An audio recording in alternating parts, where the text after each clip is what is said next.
Guys, ilalagay ko itong sa gilid. Para ito sa gilid eh. Parang sa gabal ko siya. Kasi ito yan siya nilalagay eh. Dito oh. Ganyan. Ay, hindi siya na-shoot.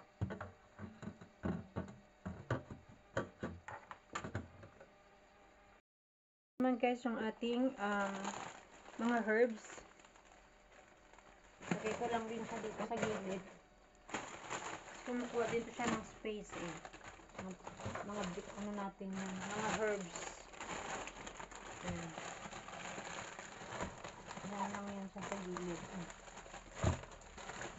Ganyan. Kasi dito yung isda natin eh. Tsaka mga gulay dito sa kabila, di ba? Ngayon guys, lagay ko yung aking karne, yung manok.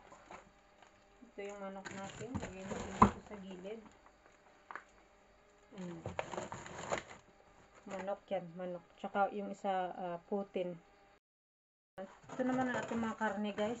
Baboy. Baboy.